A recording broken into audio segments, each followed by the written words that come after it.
নমস্কার, দেখছেন নিউজ 18 বাংলা। আপনাদের সঙ্গে রয়েছে আমি সৌমাদিত্য। সিংহাসনের মহাসংগ্রামে আজ হাই ভোল্টেজ প্রচারে দুই মহারথী আজ রাজ্যে প্রচারে আসছেন প্রধানমন্ত্রী নরেন্দ্র মোদী, এবং একই সঙ্গে কিন্তু আজ রাজ্যে প্রথম প্রচার করছেন মমতা বন্দ্যোপাধ্যায়। প্রথমে মোদীর প্রচারের দিকে নজর রাখতেই হচ্ছে শিলিগুড়ি এবং কলকাতায় তার সভা রয়েছে।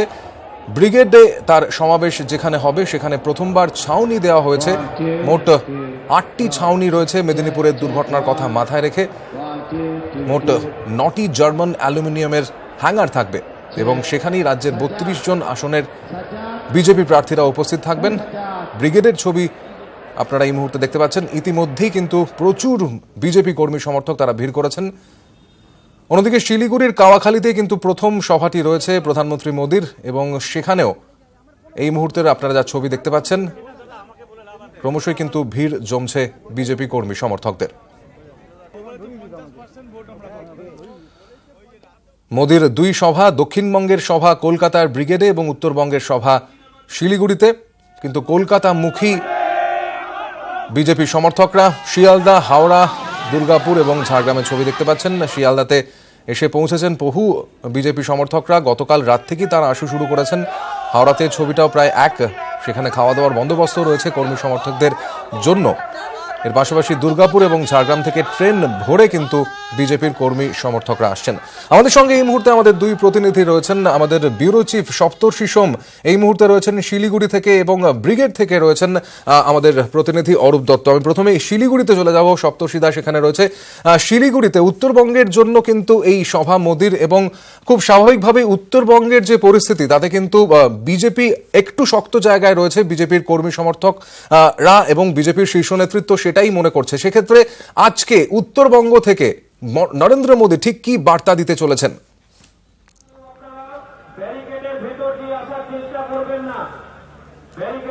সময় তো প্রথমে যেটা বলি, তিস্তা নদীর পারে রাজনৈতিক উত্তাপ ছড়িয়ে পড়েছে, এবং যে কারণে উত্তরবঙ্গকে পাখির চোখ করছে বিজেপি বা গেরুয়া শিবির। তার অন্যতম কারণ এখানকার যে রাজনৈতিক বিন্যাস বা পটভূমি বা ইতিহাস যদি বিচার করতে হয়, এখানে একদিকে বাংলাদেশ থেকে আসা বিভিন্ন মানুষজন রয়েছেন, তাদের আবেগকে কাজে লাগানো সহজ। সাম্প্রতিক অতীতে যে কয়েকটি নির্বাচন এখানে হয়েছে, সেটা জলপাইগুড়ি হোক, আলিপুরদুয়ার হোক, কোচবিহার হোক বা শিলিগুড়ি অর্থাৎ দার্জিলিং লাগোয়া কোনো জায়গায় হোক, সেখানে দেখা গিয়েছে বিজেপির অবস্থান অনেকটা ভালো, এবং বিজেপির ভোট প্রাপ্তির যে পার্সেন্টেজ শতকরা হিসাব সেটাও যথেষ্ট উন্নত হয়েছে। এবং একই সঙ্গে এখানে আরও একটি দীর্ঘদিনের ক্ষয় দেখা গিয়েছে, সেটা হচ্ছে বামেদের ক্ষয়, অর্থাৎ বামেদের ভোট রামে যাওয়ার একটা প্রবণতা তৈরি হয়েছে। এই সব মিলিয়ে যে আসনগুলিতে বিজেপি লড়ছে তাদের নিজেদের মধ্যে অন্তর্দ্বন্দ্ব রয়েছে, প্রার্থী নিয়ে ক্ষোভ রয়েছে। কিন্তু উল্টো দিকে যাদের শাসক দল এখানকার রাজ্যের, সেই তৃণমূল কংগ্রেসেরও বেশ কিছু প্রার্থী নিয়ে তাদের নিজেদের দলের মধ্যে ক্ষোভ রয়েছে বা বিভিন্ন কর্মকাণ্ড বা বিভিন্ন অভিযোগ রয়েছে। এবং একই সঙ্গে এই ক্রমশ বামেদের ক্ষয়ে যাওয়া, এটা অত্যন্ত গুরুত্বপূর্ণ অবস্থান বিজেপির কাছে। যদি এই বামেদের ভোট ক্ষয়ে যায় বা বামেদের ভোট যদি রামের দিকে এগোয়, তাহলে কিন্তু বিজেপির এখানে ভালো ফল করার সম্ভাবনা। আর সেই সম্ভাবনার কথা মাথায় রেখেই এখানে বারবার নরেন্দ্র মোদী, অমিত শাহ এরা আসছেন, সভা করছেন। এই সভাগুলির মাধ্যমে আসলে উত্তরবঙ্গের মানুষকে বার্তা দেওয়ার চেষ্টা, এক, যে এখানে যে আগামী যে সরকার, সেই সরকার যেন নরেন্দ্র মোদীর সরকার তৈরি হয়। এখানকার সাধারণ মানুষকে যে কথাগুলি তারা বলছেন, যে জাতীয় স্তরে আন্তর্জাতিক ক্ষেত্রে নরেন্দ্র মোদীর যে প্রভাব, সেই প্রভাবটাকে কাজে লাগানো হোক। অর্থাৎ প্রার্থী নয়, এখানে নরেন্দ্র মোদীর সরকার গড়ার বার্তাই দিতে চলেছেন এবং এখানকার বিজেপি নেতৃত্ব। সেই সঙ্গে নরেন্দ্র মোদী এখানে উপস্থিত হয়ে যেটা বোঝাতে চান, যে এখানে সাধারণ মানুষের যে আশা আকাঙ্ক্ষা চাহিদা, সেগুলো একমাত্র বিজেপি পূরণ করতে পারে। আর উল্টো দিকে মমতা বন্দ্যোপাধ্যায়েরও আজকে সভা রয়েছে আমরা জানি। ফলে মোদী মমতার টক্করে আপাতত উত্তরবঙ্গ রাজনৈতিক উত্তাপে জমজমাট। তুমি আমাদের সঙ্গে থাকো। সপ্তর্ষি সোম ব্যুরো চিফ আমাদের সঙ্গে ছিলেন। আমরা তার কাছে আবারও চলে যাব ব্রিগেডে, কারণ সেখানে কিন্তু মোদী আসবেন এবং ইতিমধ্যেই একেবারে অন্য চেহারায় কিন্তু এই ব্রিগেড প্যারেড গ্রাউন্ডকে দেখতে পাওয়া যাচ্ছে। 9টি জার্মান হ্যাঙ্গার তৈরি করা হয়েছে এবং তার নিচেই কিন্তু বিজেপির কর্মী সমর্থকরা ইতিমধ্যেই ভিড় জমিয়ে দিয়েছেন। আমরা চলে যাব, অরূপ দত্ত আমাদের সঙ্গে রয়েছেন, আমাদের প্রতিনিধি ব্রিগেড থেকে। অরূপ, আমরা এখনো পর্যন্ত যে সভাগুলো মোদীর দেখেছি বিভিন্ন জায়গায়, দেশের বিভিন্ন প্রান্তে মূলত আক্রমণের লক্ষ্য কিন্তু সেক্ষেত্রে কংগ্রেস এবং একই সঙ্গে উগ্র জাতীয়তাবাদ, উগ্র হিন্দুত্ব, সেই বিষয়গুলো কিন্তু মোদি অলরেডি আনতে শুরু করে দিয়েছেন তার বক্তব্যের মধ্যে। আজকে আমরা শিলিগুড়ির অবশ্যই সভা দেখব এবং তারপর ব্রিগেডেরই সভা। মূলত কোন কোন বিষয়গুলো এবং শাসক দলকে, বিশেষ করে তৃণমূলকে আক্রমণের ক্ষেত্রে কোন কোন বিষয়গুলো সামনে নিয়ে আসতে পারেন বলে মনে হয় মোদি? দেখো, এটা নিশ্চিতভাবেই প্রত্যাশা করা যায় যে প্রধানমন্ত্রী নরেন্দ্র মোদী দক্ষিণবঙ্গে, বিশেষ করে কলকাতার ব্রিগেড প্যারেড গ্রাউন্ডে যে সভা করবেন, সেই সভায় অন্যতম আক্রমণের লক্ষ্যই হবে এখানে শাসক দল এবং তৃণমূল। কারণ কলকাতার বুকে ব্রিগেড প্যারেড গ্রাউন্ডে সভা করার কিন্তু একটা অন্য রাজনৈতিক তাৎপর্য রয়েছে। বিজেপির কাছে সাংগঠনিক দিক দিয়ে, বিজেপির কাছে এই নির্বাচনের নিরিখে কিন্তু অনেক বেশি গুরুত্বপূর্ণ, অনেক বেশি কিন্তু সফল জায়গা হচ্ছে উত্তরবঙ্গ। সেই উত্তরবঙ্গে তাদের আসন পাওয়ার সম্ভাবনাও যথেষ্ট, তুলনায় দক্ষিণবঙ্গে কিন্তু সেই সম্ভাবনা যথেষ্টই কম। একমাত্র কিছু অরুদ্ধ, তোমার কাছে আসছি। এই মুহূর্তে আমরা আবারও চলে যাব সপ্তর্ষি সোম, আমাদের ব্যুরো চিফ রয়েছেন শিলিগুড়ি থেকে। ব্রিগেডে প্রচুর শব্দ হচ্ছে, আমরা পরিষ্কার শব্দ শুনতে পাচ্ছি না অরূপদার। সপ্তর্ষি, যেই প্রশ্নটা করতে চাইছিলাম আমি অরূপদাকে, মূলত গোটা দেশে যেভাবে বিজেপি প্রচার চালাচ্ছেন নরেন্দ্র মোদী, বিভিন্ন জায়গায় যেভাবে সভা করছেন, বাংলার ক্ষেত্রে হয়তো তার আক্রমণের জায়গাটা, তার যে পয়েন্টগুলো, সেটা হয়তো আলাদা হবে। সেক্ষেত্রে কোন কোন বিষয়গুলোতে তারা জোর দিতে চলেছেন এবং নরেন্দ্র মোদীর কথায় সেইগুলো কিভাবে আজ উঠে আসতে পারে বলে মনে হয়?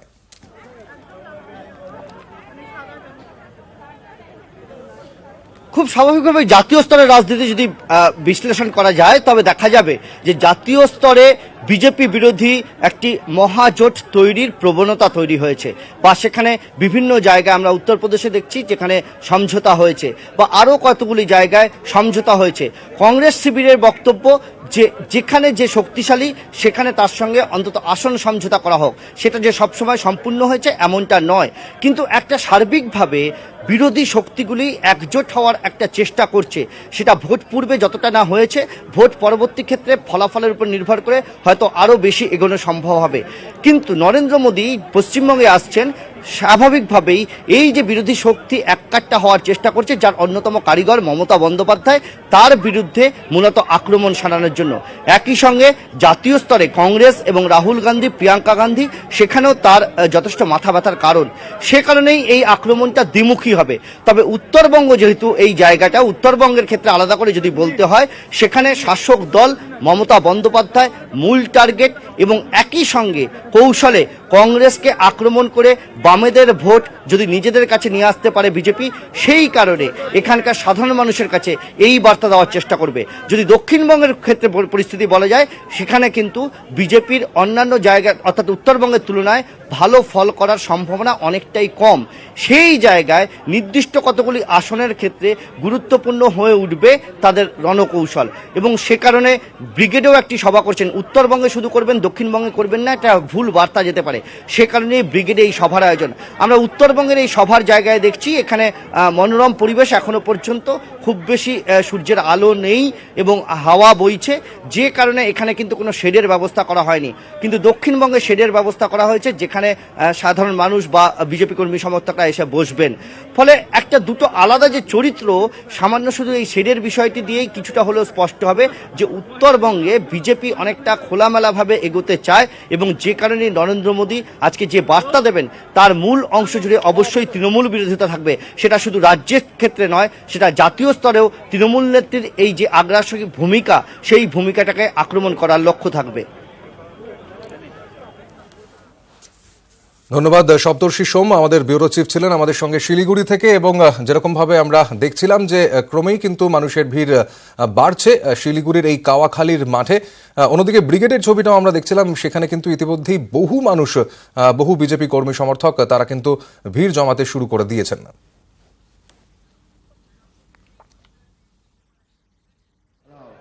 Check, 1, 2. Check. Sajjad.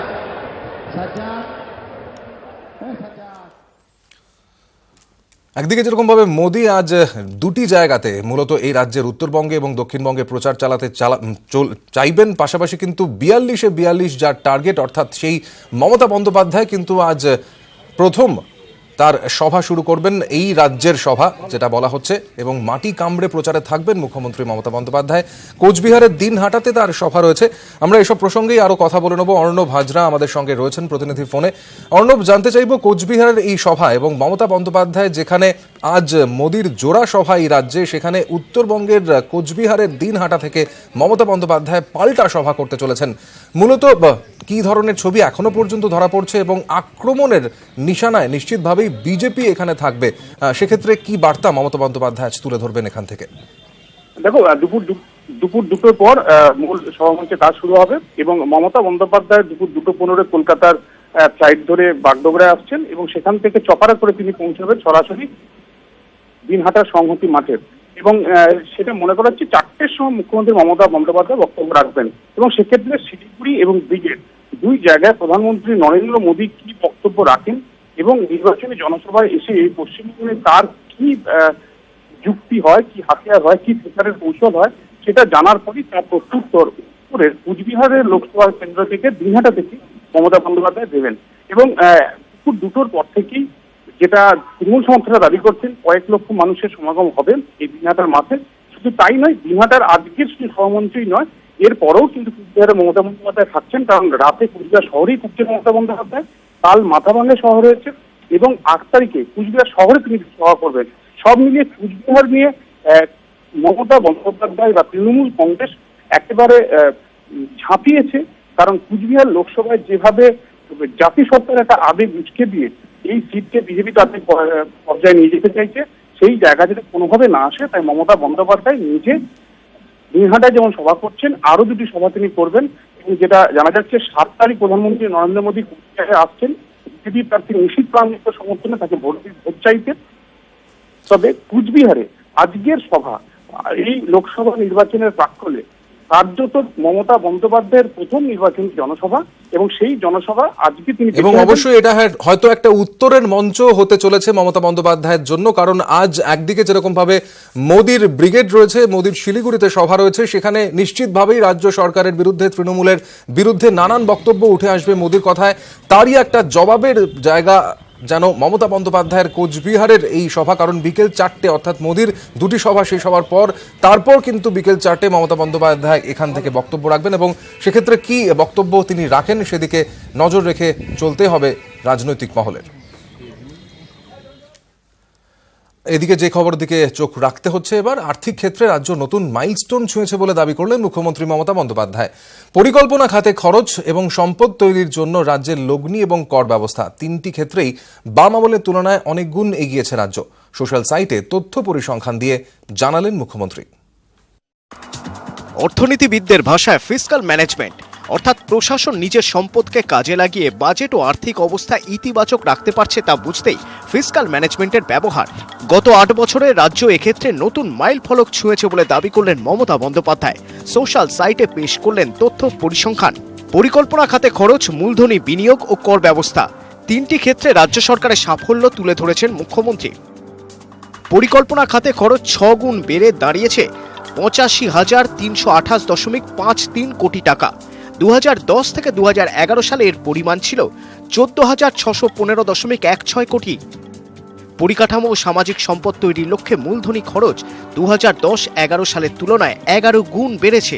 2,225.75 কোটি থেকে বেড়ে দাঁড়িয়েছে 25,287.20 কোটি টাকা। গত বছর বকেয়া কর আদায়ে প্রকল্প চালু হয়েছিল। চলতি বছরের 31শে মার্চ পর্যন্ত 29,000টি আবেদনের নিষ্পত্তি হয়েছে। আদায় হয়েছে 754 কোটি টাকা। রাজ্যের আর্থিক স্বাস্থ্য যথেষ্ট ভালো। বাম আমলের তুলনায় আর্থিক উন্নয়নের গতিও অনেক বেড়েছে। তথ্য পরিসংখ্যান দিয়েই তার প্রমাণ দিলেন মুখ্যমন্ত্রী। নিউজ 18 বাংলা।